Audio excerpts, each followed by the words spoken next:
John. Oh, hello there. How are you? Hey, how's it going?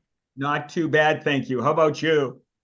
We're good. We're Okay, good. you're So smiling great and to meet Michael looks you. very serious, like almost like I do sometimes. Always serious. No, I'm checking out Always your serious. background. I'm like, that's either the coolest bedroom or office setup I've ever seen or the best back. Yeah. Yeah, I'm 6'2" with a full head of hair. Zoom backgrounds are wonderful. I They are. could They be in a are. garage for all you know, I know, that's or a true. beach, God. or a beach, Or on a boat. or on a boat. You never know. You know, it's funny. I've done 900 radio shows in my time, Oh, and I wow. remember being interviewed on TV. You know, I mean, I hosted the radio shows as interviewer, and the television host said to me, "So, what's the one rule of radio?" And I said, "Pants are optional." Think about that one for a while. I'm gonna try and actually not think about that one, John, moving forward. You know what? Um, He actually said the same thing there when you he was go. on There you TV. go. Okay, so I'm interested in learning about your organization. I'll tell you why. Um, I I have clients on both the practitioner and the provider side. And one of the biggest challenges is bringing the right people together and matching them to work together. Now, the whole point of this is I want to be able to understand because I think you have a pretty cool looking system because you do work, it looks like, with Zycus, who I've been working with since 2009. Like, how do we bridge that disconnect between finding the right organization with the right solution with the right people? I've had situations where I get CPOs and executives coming to me all the time, part of the advantage of being around for 40 years, I guess, asking what and who I would recommend. And it becomes increasingly difficult because on those times that I did take the chance to hand over and introduce a name, which is carrying my reputation, Mhm. uh, they screwed up. They either didn't follow up with it, or if they did follow up with it, they immediately just sent the perfunctory marketing information saying you want to buy today. And that's not how I work. That's why the practitioner sides come to me and say, what do you think? Who should Mhm. we go to? And so I'm thinking, well, 6 cents. I mean, I thought it could be either one of two things.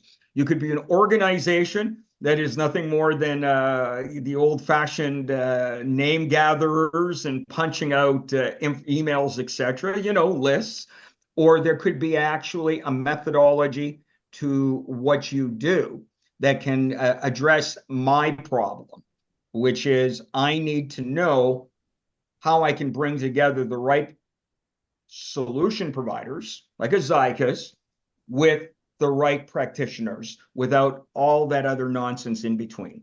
Does that make sense? Any questions, or am I out of left field here for you? No, I think I'm following you right. So you're wanting to make sure if you're making a recommendation to your client, they have specific needs. How can you identify a vendor who one is going to fulfill those needs, but also actually be a good partner for them, right? Not someone who's just going to say, "Hey, John made this intro. I'm going to go send a contract right away." Like it doesn't work like Yeah. that. That's really not our MO. We're true enterprise company, right? We want to understand what are the priorities of the business, what are the challenges associated with that. We map out, right, our point of view and create a business case behind it. So just a little insight into our process on how we Right. actually work with the client, our clients. But I can dive in a little bit into like what Sure. that methodology is. I just want to be clear, both sides, practitioners and providers, are Mhm. clients for me. Okay. So, it's playing matchmaker to a certain, well, to a large degree of setting the people up with the right ones. So the dynamics are you may be dealing with companies that I don't. I deal with companies that maybe you don't. If your system works well, I want to introduce you to those organizations with the understanding that you have a system in place that will give me peace of mind when I go to my other clients. Yep. Makes total sense. So Yeah. just making you feel comfortable today and get an understanding of how we could potentially help. I had a question for you, John, though. Sure. With the businesses specifically that you work with, I feel like that's probably more where we would align to. Mhm. Do you specialize in a certain industry or a certain field? Like, Zycus obviously big in the tech space. I'm just wondering if you're working with, financial services firms, manufacturing, all across I the work board. with a lot of them. Just to give you an idea, and how I have the relationship with some of these people is I actually have ghostwritten for them articles and books, CEOs, top executives. It's in all industries. And of course, my background goes back into high tech. I Mhm. built a company, sold it for 12 million in 2001 in the early days. Love that. And Congrats, John. and That's well, you know what? I kicked myself. No, I should have saved it. I should have kept it for myself, because now I think there's a real great change that's on the horizon. However, so I'll have these relationships. Like, for give you an example, have you heard of Sourcing Industry Group, yeah. Procurement Foundry? Hmm. Okay. For the first 2 years, I wrote the bulk of Ghost wrote or wrote the bulk of Procurement Foundry content. Oh, wow. Sig hired me after that, with the understanding that I wouldn't write for Procurement Foundry anymore, and say, "Would you work for us for a year?" And so I wrote a lot of content for Sourcing Industry Group, and I do this for other organizations as well. Individuals, I'll get calls from practitioners who have an opportunity to write an article for magazine article. And because of the diversity of my knowledge with what I've been doing for so long, I'll write the article for them. It'll come out under their name. Like, we once had a magazine in the UK, or not the UK, Europe, come out. I was one author in the article that was under my name. There were two other articles that were under other people's names that were ones that I wrote.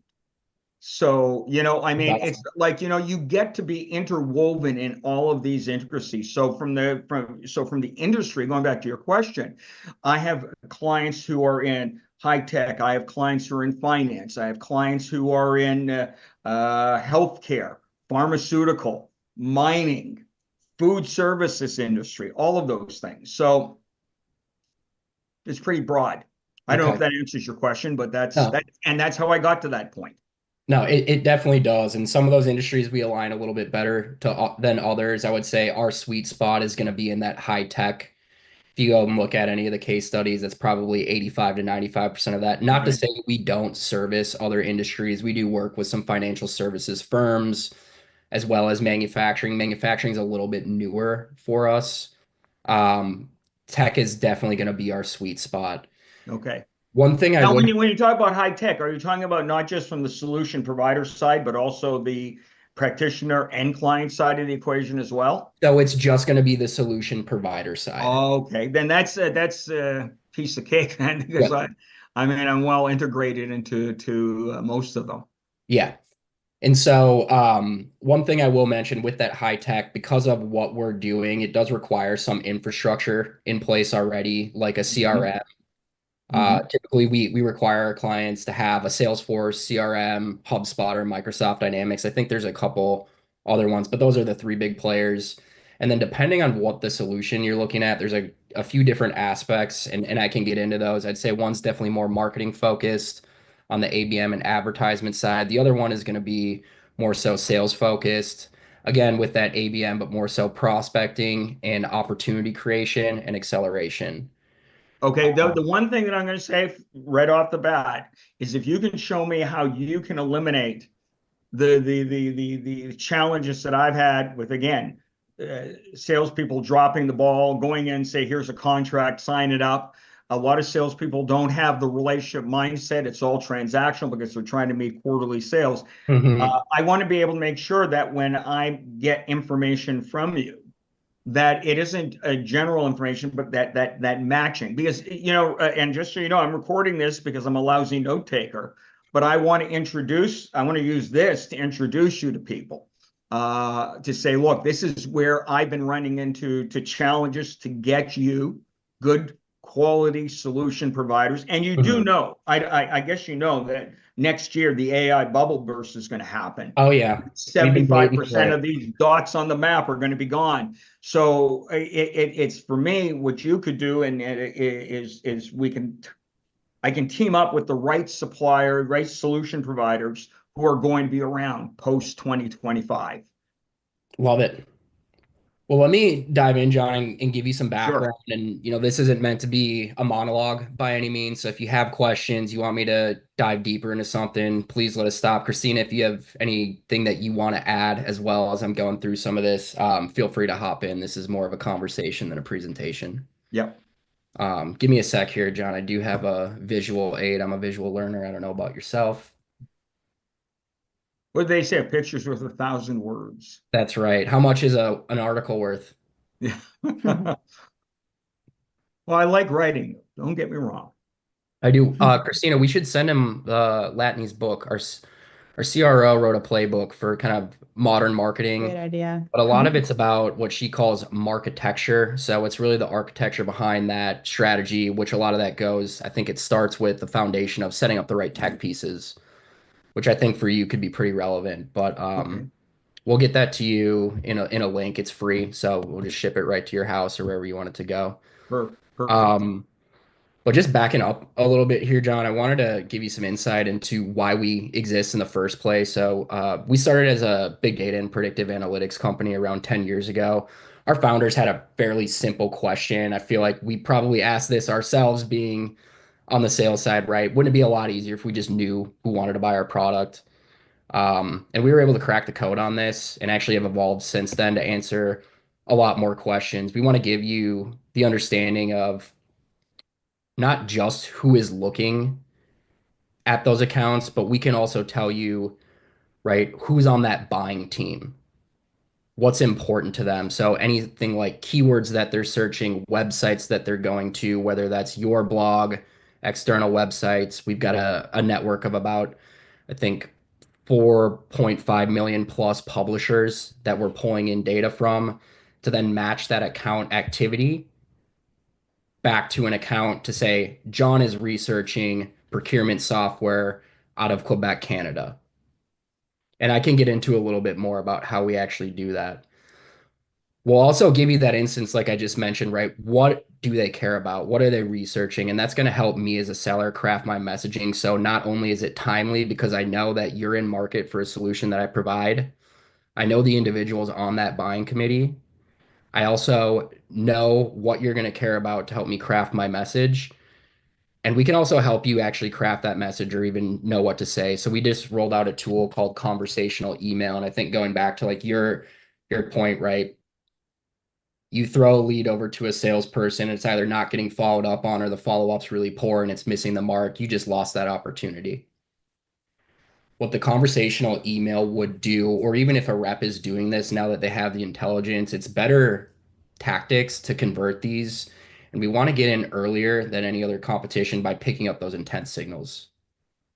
But what the conversational email can do, we can take that salesperson out of the equation and have the AI have that conversation to do the initial vetting. And so, right, I'm sure you've worked with a lot of different AI tools, right? You can have your different prompts and directives to craft those conversations. We even ingest email templates, past email conversations, so it sounds like someone who's coming from the company, but all that's automated.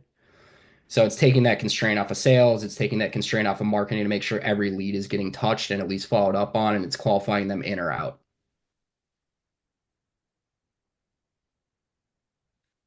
Any questions so far, John? Is this all resonating with you? Yeah, no, it is resonating with me. I mean, it's interesting when you talk about AI, um, because I look at, let's say, something like a Chat GPT in the same way I look at Funkin' Wagnalls and Google searches and the previous generations for it.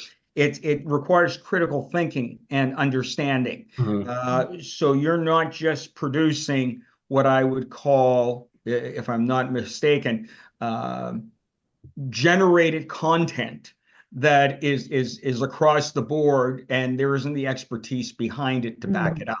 Exactly. What you're doing is helping to communicate more effectively and more efficiently, so that you can not only communicate and get that to the next level, but you're actually aligning the right opportunities with the right prospects so that you're not into that used car sales mode or Yeah. whatnot, but you're into one of matching. Yeah. That's the take that I'm getting away from that. Is that the overall goal? Yeah, no, Yeah. I think that's spot on, right? And I'll skip over this. We can come back to it, but here's the big challenge, right? You spend a lot of money and time and effort driving people to your website, but all that activity is not anonymous. Our data shows that 3% of web visitors are filling out a form. So like 90% of those visitors are not raising their hands. So you don't know who they are, you don't know what they care about. And that's where we're taking the guesswork out of is we're matching that activity back to an account and then providing that intent data. And then intent data is also fueling that conversational email. So we know John is looking at procurement software. The AI also knows that too. So that message is much more tailored to what you've already done from an activity standpoint.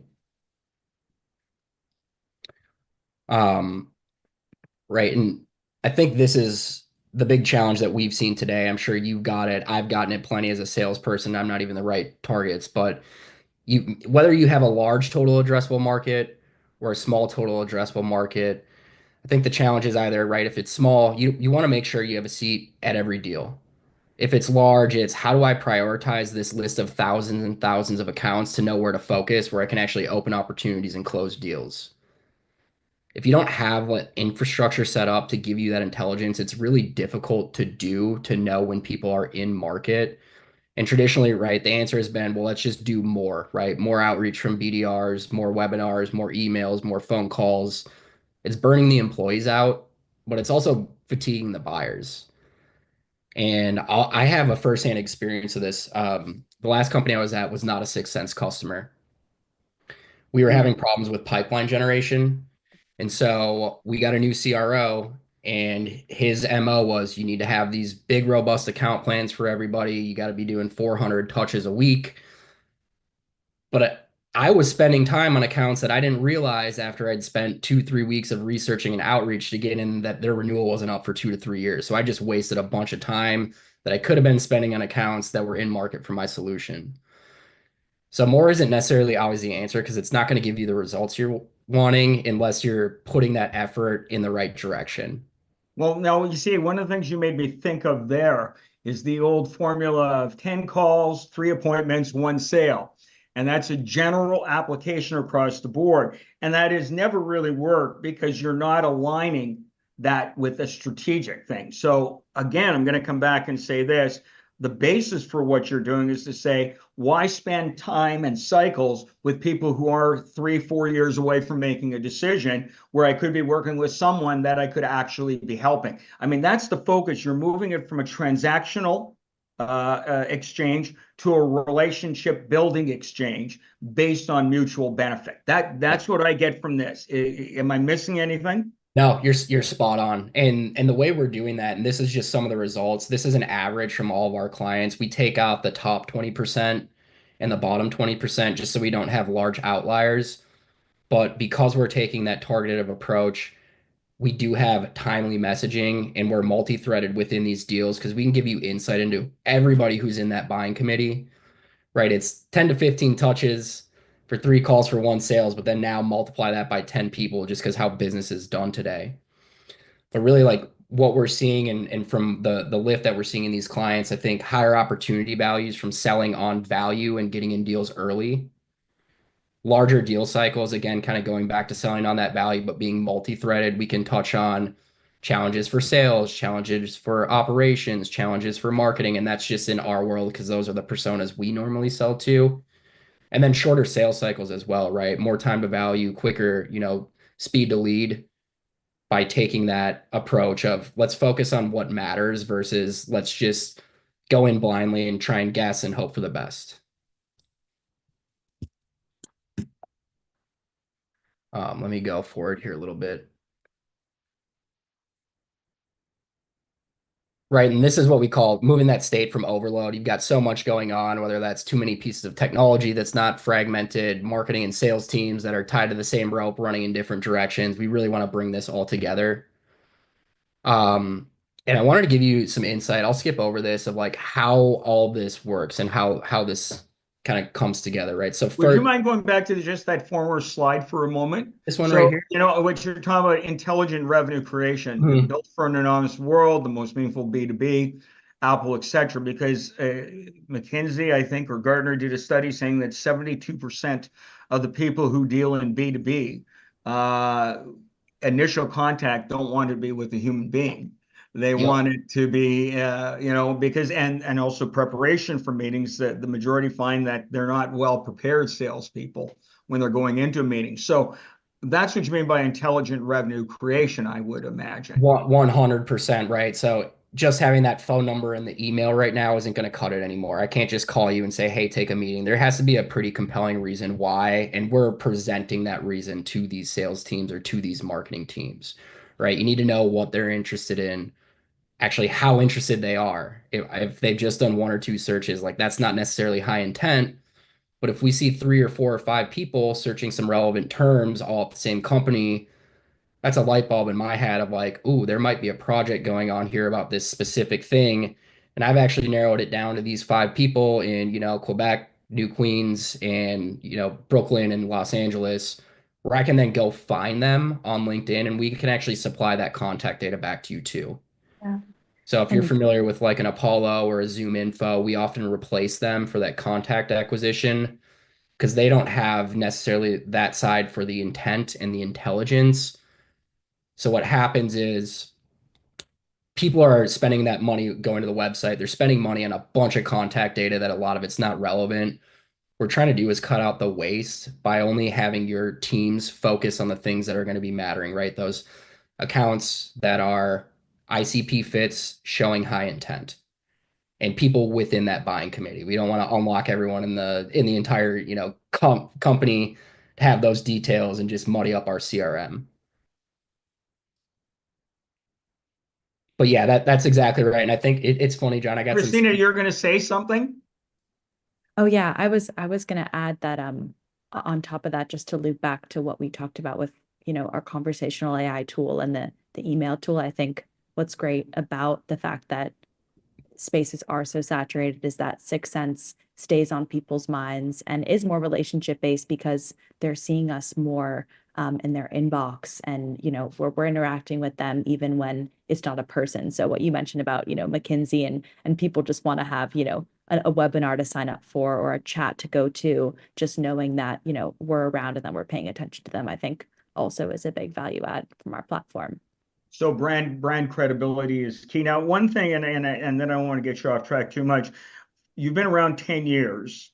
Different reports say that you have an annual revenue rate of 100 million to 200 million, and that you're highly profitable. Is the growth in your business has it occurred over the last 2 to 3 years? Like, has it really gained momentum over the last 2 to 3 years, or has there been an awareness, or is there an awakening coming that you haven't even hit the spot yet? Yeah, no, that's a great question. I think it's been really steady because we were really the first to market with this predictive analytics strategy for ABM. Definitely like a lot of other companies, especially when we've got into what we'd call our sales intelligence side. It helps a lot with a remote workforce. So I do think there was probably a little bit of an extra bump during the pandemic when everybody was working from home. This is a cohesive way to get all the teams on the same platform, especially since we're living in a CRM or a sales engagement platform. But I'd say the growth has been steady. What I will say is from what I've noticed, and I do think there's going to be, like you said, another resurgence of this. People have traditionally bought a lot of different point solutions, like a marketing automation platform, an ABM platform, a platform for contact data, a platform for email syndication. It's too difficult to manage and it's expensive. So what we're seeing a lot now from procurement folks, people in IT, even folks in marketing, especially now that budgets are cut, right? The theme last couple of years, do less with more. People are wanting to consolidate what they're doing to make it better, to make it cheaper, to make it more efficient. And so that's really what we're aiming for right now, is to be that central system to replace a lot of the other systems that you have. Got it. All right, on to the next slide now. I know you brought Yeah. it back for me, thank you, but you were going to the next slide there, Michael. No, all good. And so not to get too into the weeds, but just wanted to give you some insight into like how this tech works. I've talked a lot about the different pieces of the pie, but how does it all come together? So first, right, we have our data layer. When I had mentioned at the top of the call, what we're doing is ingesting that data, right? So we have account data, contact data, intent data that's the best in the market. Forrester validated that for us. And then we have that dark funnel data. So those anonymous clicks, those website form fills, anything that is identifying a company has intent that they want to talk to you, we're pulling that in. And so what we're doing is we go beyond that and we're also looking at things like job postings, hiring patterns, company tech stack, which are all strong indicators of a propensity to buy, right? If you're hiring for a bunch of marketing people and I see that you've got a renewal coming up and there's a platform description within that job description that you need to know how to do this, that's a good indicator for me of, oh, they might need to renew, or that's a good way to get in and change that narrative, right? But we're actually doing, and I think where all the magic happens is we're also ingesting data from your client's CRMs, so historical opportunity data, and then data from your marketing automation platform. So it's all aggregated. And what we're doing is we're taking that intent data, that anonymous data, matching it back to an account, and then layering on it and saying, how does this look like compared to historically from people who have bought in us, the types of people who were involved, the actions that they were taking, the research that they were doing, the timelines. And then that gives them a score as far as where they are in their purchase journey, which helps us focus our efforts. Now, this, by the way, it's interesting you talk about this because it's self-learning algorithms I imagine you're using Mhm. that are getting smarter all the time and able to hone in and refine this process. So the system will get progressively better the more it's utilized. Uh, 100%. Yep. The more complete data, the more data that you feed into the model, the better it's going to get. That's spot on. So yeah, the improvement rate that you'll get for the quality of prospects will consistently and continuously improve. Yeah. And that's where you then tie it back into the numbers you gave on the previous slide saying this is how much of an increase in terms of revenue, return on call, all those other factors, rather than high level general terms of the 10-3-1 scenario we Yep. talked about beforehand. So now these algorithms, again, I see, you've got anonymous buyer intelligence, predictive intelligence, recommender intelligence, and generative intelligence. I mean, you're collectively taking all this information in from multiple streams of data, seemingly disparate, but you're able to bring them all together and then make them into a complete message. It's like the theory of strand commonality. In Mhm. every disparate or seemingly disparate stream of data, there are attributes that are related. And to identify them individually and then collectively leveraging the algorithms, you're able to then come up with this is why this will work. This is why this is an ideal person to call. Yep. And this is where it'll base then on the intelligent email, as you call it, the Mhm. conversational email. At what stage does the human being get involved? Now, I only have a couple minutes left, and I want just to be about 30 minutes because we're going to talk again for sure. But at what stage does the human intervention and critical thinking come into the picture? Yeah. So let me see if I have a slide with our funnel on here. I may or may not. I don't. So if you think about your marketing funnel, traditional, right? You got your target, awareness, consideration, decision, and purchase. Our philosophy is, let me just stop this share real quick. Once you're in between that consideration and decision, instead of like a traditional, if you think of like an MQL model, right? It's kind of arbitrary scoring. When we see that account cross from that consideration to decision, that's what we call a 6QA or a 6 cents qualified account. And so that's saying we have enough signal to score that our model is saying they have intent to buy. And in that sense, I'll get an email, I'll get a Slack notification, and I'll show you this very briefly because I don't think we have time to go through it in depth. This is what the interface looks like for sales. We have another dashboard for marketing. But if I see something of hot new accounts, right? This one just engaged with us 1 day ago. I can see their intent score is 83, their indecision, they've got a strong profile fit. Let me get some more information into that. Oh, who do I need to reach out to? Well, we sell to marketing, sales, and ops, right? So within this, I'm not very multi-threaded in this account. I can even get insight into like who I might want to be reaching out to, and then we can take that contact data. I can even throw them in a cadence or an outreach sequence from here. Let's stop here. Let's stop here because I'm telling you something. I think you're onto something.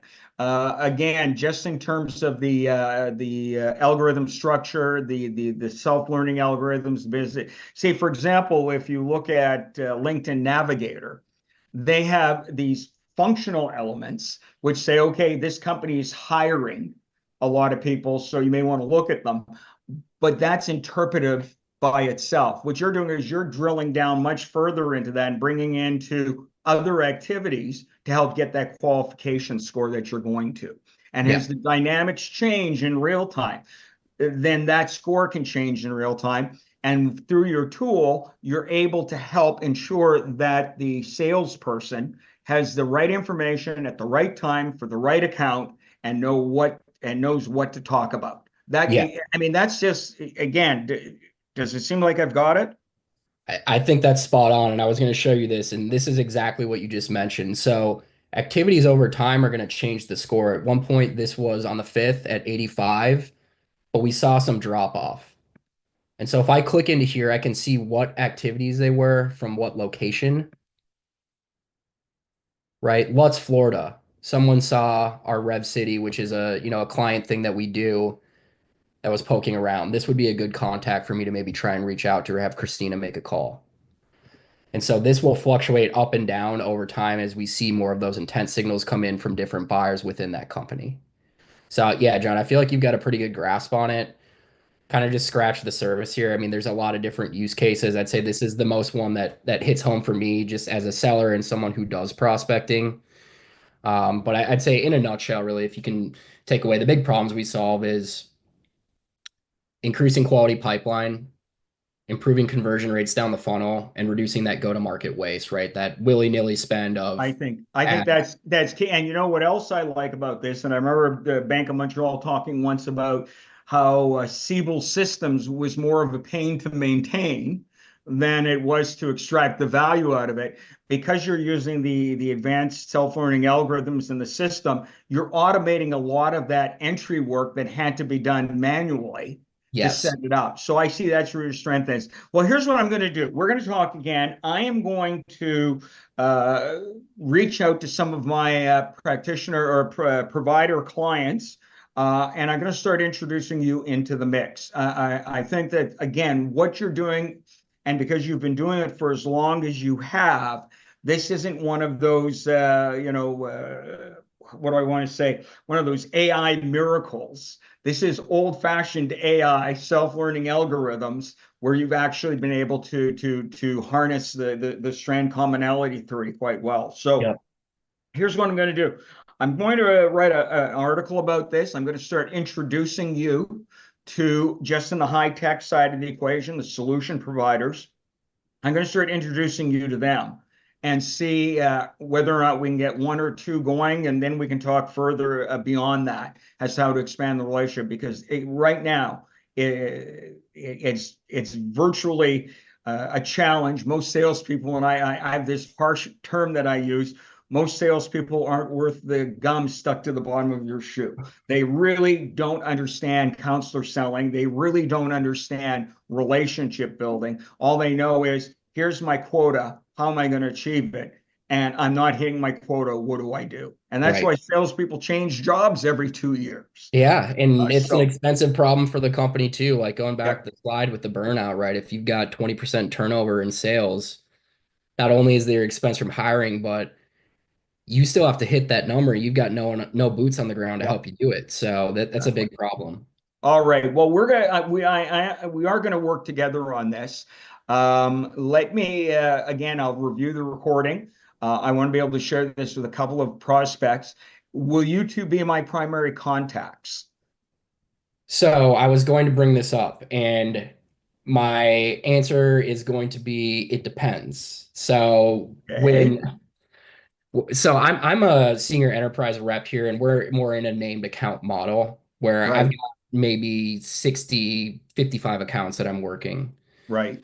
Depending on the geography of where those businesses are and the size, it might be reassigned to somebody else. However, trades can be made. Maybe If I you're, don't, like, let's put it this way, I am dealing with you two now because I feel a good connection. yeah, So whatever your assignments and political internal on there, I want to do with Christina and Michael because again, you've explained it well. Uh, for someone who doesn't have the experience with this, you're quite disarming in terms of what you show. It's easy to grasp and understand, so you don't get the bobblehead. Oh yeah, yeah, I get it. And I don't have a clue what this thing is. So that's what that would be the only criteria for me. yeah. Uh, And, we got that on the recording too. So if John's like, hey, we want Christina and Michael, there's a case to be made there. I obviously want to continue the conversation with you too. yes, Um, so when we get to it, let me know the client's name. I'll work internally to try and be your point person on that. yeah. Can't hold my What feet to the we'll fire do is we'll necessarily. talk Got to next follow some week. rules, but I'll do my best. We'll talk next week. I'm going to start this process to get you guys out there because I think it's terrific. And we'll follow up with you, Christina and Michael. I'll follow up with you early, mid next week, and I'll choose a couple of potential solution providers who I believe are good quality companies. And bear in mind, I'm not going to hand you over to companies that I don't think have a solution that can make the end client successful. I'm Right. going to work with those solution providers, and I'll work with a handful that I know have experience and expertise and a proven track record. Because the last thing I want to do is set up one of the 75% of the dots on the map or the logos on the maps who's going to be gone by the end of 2025. So I want to facilitate those things as well. So Yeah. that's how we'll work. But I will get back to you by early next week with 2 or 3 potential targets, and Great. we'll take it from there. But quite simply, it's a no-brainer to me. I see what you're doing, and the fact is, I think you're the real deal. So Thank you. Love it. Well, I think mission accomplished. Got you a good insight. I feel there's some alignment here. And John, as you're doing your article and your write-up, if you have any other questions or you need some more information from Christina or myself, please don't hesitate to reach out. We'll get a follow-up email out to you too, so you have some more resources in there. Happy to share the deck that we put together. I'm going to use this. You know why I'm going to use this recording? Because it's authentic, it's spontaneous, it isn't rehearsed. Love it. That's what people are looking for now. We don't need to have fancy sales brochures. We just have to tell it like it is. And that's what I want people to see. This was not a interview setup or anything like that. This is me finding out and asking the questions that I would ask any potential provider. But I think you've got something there. So I'll be sharing this. I'm going to keep you two in the loop. And let's get together early next week and we'll go over, let's say, 3 or 4 or 5 companies that I would like to see if I can introduce you to. And Perfect. then we'll work very closely because I want to make sure everyone wins on this. That's the Agreed. most important thing. Agreed. Thank you so much for your time today. Yep. Thank you, John. Thank It was you, a pleasure John. meeting Take with care. you, Nice and to we'll meet chat you. soon. Bye. All right. Take care.